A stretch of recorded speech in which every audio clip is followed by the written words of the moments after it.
৪৮ ঘন্টারও বেশি সময় ধরে একই জায়গা থেকে বের হচ্ছে অস্বাভাবিক তাপ। পানি ঢালার পরও কমছে না উত্তাপ। মাটি খুঁড়ে দেখা গেছে শুধু উপরেই নয়, ভেতর থেকেও ছড়িয়ে পড়েছে তাপ। শুনতে অবাক লাগলেও ঘটনাটি ঘটেছে শরীয়তপুরের গোসাইরহাট উপজেলা স্বাস্থ্য কমপ্লেক্স প্রাঙ্গণে। প্রথমে বিষয়টি তেমন গুরুত্ব না পেলেও সময়ের সঙ্গে সঙ্গে বাড়তে থাকে রহস্য।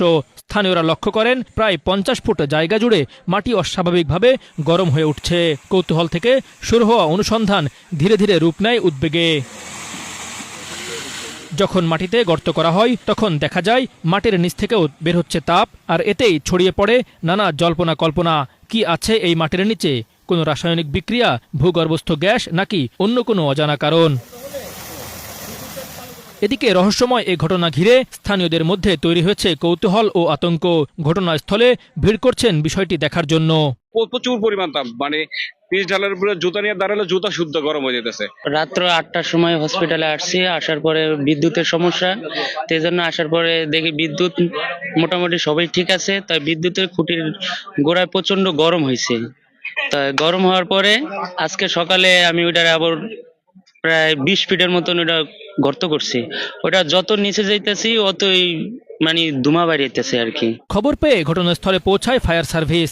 তারা পানি ছিটিয়ে তাপমাত্রা নিয়ন্ত্রণের চেষ্টা চালান। তবে পানি দেওয়ার সঙ্গে সঙ্গে জায়গাটি শুকিয়ে যাচ্ছে। নিশ্চিতভাবে কেউ বলতে পারছেন না এই অস্বাভাবিক উত্তাপের উৎস কোথায়। ঘটনাটা মূলত কালকে রাত্র থেকে, আমরা রাত্র আসছিলাম এখানে, আমরা সংবাদ পাই যে এখানে মাটি গরম হয়ে গেছে, একটা ভাব উঠতেছে। তাই খবর পেয়ে আমরা আমাদের এক ইউনিট নিয়ে ঘটনাস্থলে আসি। এসে দেখি যে এখানে একটু মাটি গরম এবং কিছু পাকাও গরম ছিল।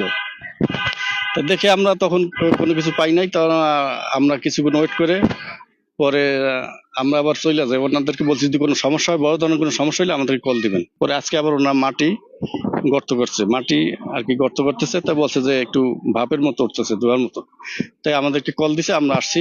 আইসা দেখি যে পুরো হিট উঠতেছে। তা আমরা পানি দিয়ে মোটামুটি এখন বাসায় দিছি।